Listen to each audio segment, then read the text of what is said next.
Bonjour tout le monde et bienvenue dans ce nouveau décryptage. Allez, on plonge tout de suite dans le vif du sujet parce qu'aujourd'hui on s'attaque à l'un des épisodes les plus fous de la Seconde Guerre mondiale.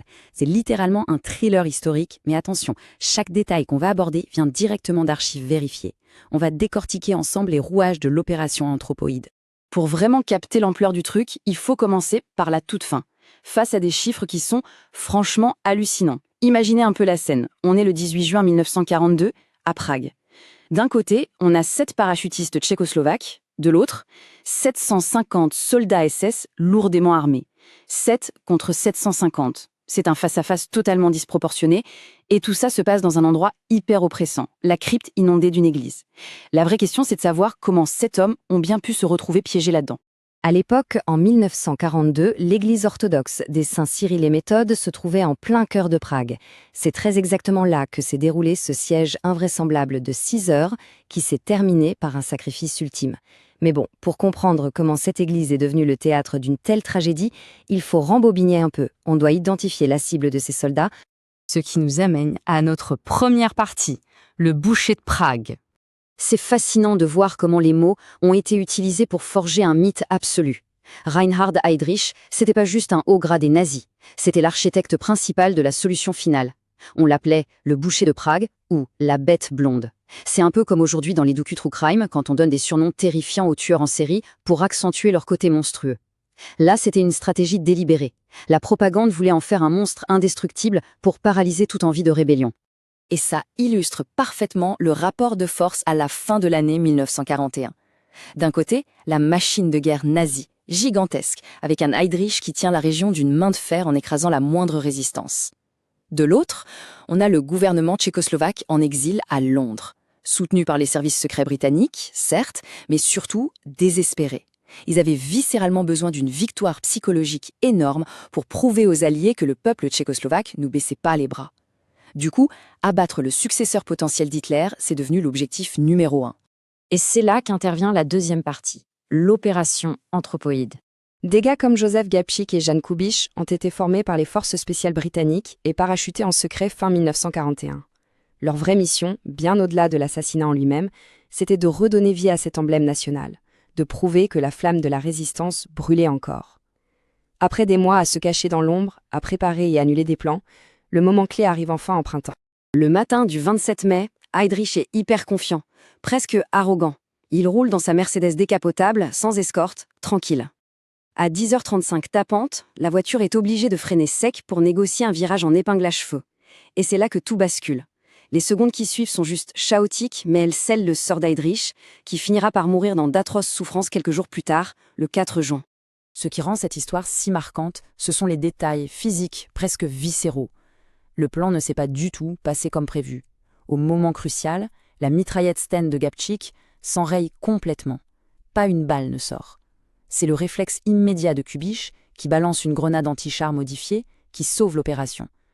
L'explosion ne détruit pas la voiture, mais elle projette des éclats de métal et, tenez-vous bien, du crin de cheval des sièges directement dans le corps d'Heydrich. La mort officielle est due à un empoisonnement du sang, même si des théories modernes fascinantes évoquent l'idée d'une toxine botulique utilisée par les Britanniques. Ce qui nous fait passer à notre troisième partie, représailles et trahison. 13 000, un chiffre qui donne le vertige.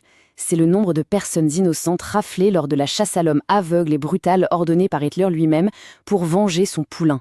Un seul nombre qui suffit à mesurer l'onde de choc dévastatrice sur la population civile.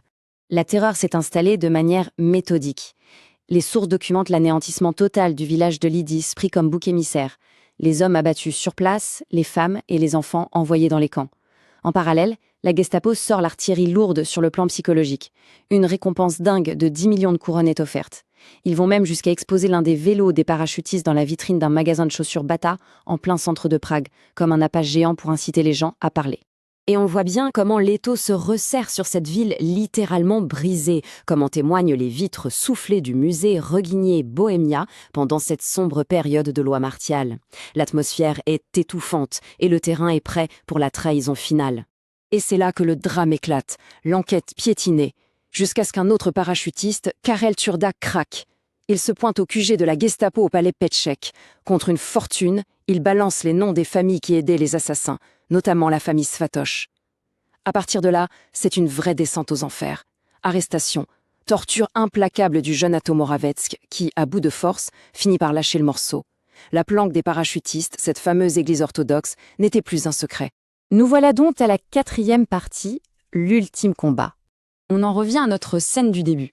L'architecture même de l'église a créé un affrontement hyper claustrophobe, sur 2 fronts. En haut, dans la tribune de la nef, on a 3 hommes qui repoussent les assauts des SS avec l'énergie du désespoir. Et en bas, dans le noir de la crypte, les 4 autres font face à une tactique complètement différente. Les nazis ont fait venir les pompiers de Prague pour pomper de l'eau dans la cave par une petite lucarne. Ils essayent littéralement de les noyer comme des rats. Le dénouement est d'une tristesse implacable. À court de munitions, avec l'eau qui monte dangereusement, plutôt que de se rendre et de risquer de parler sous la torture, les hommes piégés dans la crypte ont gardé leurs dernières balles pour eux-mêmes. Les faits historiques ici sont tellement lourds qu'il n'y a même pas besoin d'en rajouter. Terminons avec notre 5e et dernière partie, histoire et héritage culturel. Ça pose une vraie question, non? Comment est-ce qu'on traite aujourd'hui un traumatisme historique d'une telle ampleur? Comment on fait pour transformer des actes aussi violents de la Seconde Guerre mondiale en un récit qui parle aux générations qui n'ont jamais connu ces horreurs? Souvent, la réponse, on la trouve dans la pop culture, les livres ou les films. L'opération Anthropoïde a inspiré de nombreuses œuvres, que ce soit Laurent Binet qui décortique l'esprit nazi dans son roman HHH, l'ambiance très rythmée d'un thriller chez Howard Lindsay, ou même des dramatisations au théâtre et au cinéma. Chaque format apporte sa pierre à l'édifice. La fiction historique a ce pouvoir unique de prendre des événements d'une cruauté ou d'une bravoure presque incompréhensible et de les rendre tangibles, accessibles au public d'aujourd'hui. D'ailleurs, ça illustre parfaitement ce concept freudien de l'inquiétante étrangeté. Le travail des auteurs de fiction historique est fascinant. Quand ils essaient de se glisser dans la peau de l'architecte d'un génocide ou d'un soldat mort de peur dans une crypte, ils rendent ce passé lointain terriblement vivant. Le familier devient soudainement effrayant et l'histoire prend vie juste là, sous nos yeux. Pour conclure ce décryptage, on pourrait réfléchir à ça. Face à une machine de destruction massive, un monstre littéralement instoppable, c'est quoi le vrai prix de la résistance ? L'opération Anthropoïde, c'est pas juste une mission tactique, c'est un miroir tendu à l'humanité. Tuer le boucher de Prague a coûté la vie à ces parachutistes et déclenché un massacre d'innocents. Mais ça a aussi prouvé au monde entier que même le régime totalitaire le plus absolu pouvait saigner.